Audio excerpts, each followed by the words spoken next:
నయీం అనుచరుడు Balanna murder case మిస్టరీగా మారింది. కొత్త కోణాలు వెలుగులోకి వస్తున్నాయి.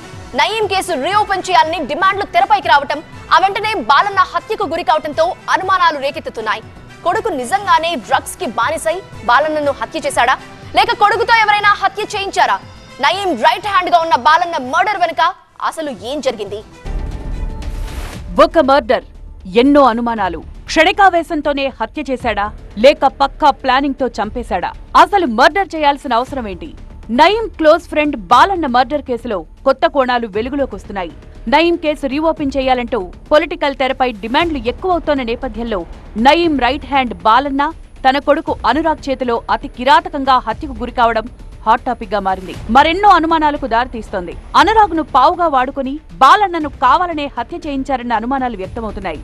అనురాగ్ డ్రగ్స్ తీసుకుని క్షణికావేశంలో చేసిన హత్య కాదు, కావాలనే పథకం ప్రకారం తండ్రిని చంపాడన్న క్వశ్చన్స్ తెరపైకొస్తున్నాయి. మాజీ నక్సలైట్ బాలన్న నయీం హయాంలో చెలరేగిపోయాడు. ఇష్టానుసారంగా వ్యవహరించాడు. నయీంని కలవాలంటే ఫస్ట్ బాలన్నను కలవాల్సిన పరిస్థితి ఉండేది. అలాగే నయీంకి సంబంధించిన ప్రతి విషయం బాలన్నకి తెలుసు. నయీం అక్రమాల్లో కీలక పాత్ర పోషించాడు బాలన్న. నయీంకి నమ్మిన బంటుగా ఉంటూ బాగానే ఆస్తులు వెనకేసుకున్నాడు. నయీం అక్రమాల దగ్గర నుంచి ఆస్తులు ఎక్కడెక్కడున్నాయో అన్నీ బాలన్నకు తెలుసు. నయీం ఆర్థిక లావాదేవీలన్నీ బాలనే చూసుకునేవాడు. అయితే నయీం 2016లో చనిపోయిన తర్వాత 3 ఏళ్ల పాటు అజ్ఞాతంలోకి వెళ్లిపోయిన బాలన్న ఆ తర్వాత బయటకొచ్చి చాలా సైలెంట్ అయిపోయాడు. తనకున్న వ్యాపారాలు చూసుకుంటూ జీవనం సాగిస్తున్నాడు. అయితే నయీం కేసు రీఓపెన్ చేయాలంటూ ఇటీవల అధికార కాంగ్రెస్, ప్రతిపక్ష బీజేపీ పార్టీ నేతలు డిమాండ్ చేశారు.